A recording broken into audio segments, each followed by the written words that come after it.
حضور میرا سوال تھا کہ ڈسیبلڈ چائلڈس کیوں پیدا ہوتے ہیں؟ ڈسیبل چائلڈ کو تو ایک قانون قدرت چل رہا ہے، اس میں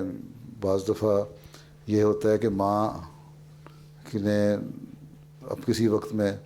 غلط قسم کی خوراک کھائی ہیں، ڈائٹنگ کی ہے یا دوائیوں نے غلط اثر کر دیا، تو وہ ایک لا نیچر جو ہے نا وہ کام کر رہا ہوتا ہے، اس کی وجہ سے پیدا ہو جاتے ہیں. یا مرد میں وہ پوری طرح اس کے جو ملاپ ہے اس کا ہے اسپرم، ان میں کوئی کمی بیشی رہ گئی ہے یا ڈیولپمنٹ میں رہ گئی ہے، یوٹرس میں کمزوری رہ گئی، تو یہ تو ایک نیچرل لا ہے، اس کے تحت کمزوری بچے بھی پیدا ہو جاتے ہیں. ٹھیک ہے، تو اس سے یہ کوئی سزا نہیں ہے. اور جو لوگ ایسے پیدا ہوتے ہیں اللہ تعالیٰ نے یہ نہیں کہا کہ میں ان کو سزا کے طور پہ پیدا کرتا ہوں، ان کو یہ ایک کمزوری، ظاہری کمزوری، فزیکل کمزوری جو ہے اس کے بدلے میں اللہ تعالیٰ کہتا ہے ان کو میں ریوارڈ دیتا ہوں. جب وہ اگلے جہان میں جائیں گے مرنے کے بعد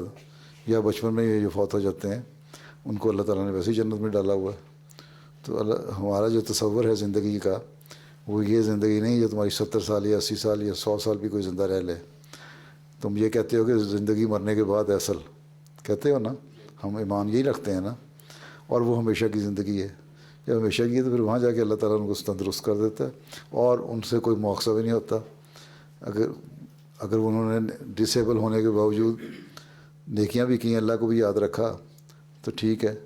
اور اگر وہ گناہوں میں بعض ایسے بھی ہیں تھوڑی بہت ڈسیبلٹی ہوتی ہے لیکن غلط حرکتیں بھی کر سکتے ہیں، تو پھر غلط کاموں کی وجہ سے ان کو سزا بھی ملتی ہے. لیکن عموماً اگر کوئی بچہ ایسا ڈسیبل ہے اور اس میں دو طاقتیں ہی نہیں ہیں جن سے وہ کرے، تو اللہ تعالیٰ اس کو سوال بھی نہیں کرے گا ان طاقتوں کے متعلق، سیدھا کہے گا جاؤ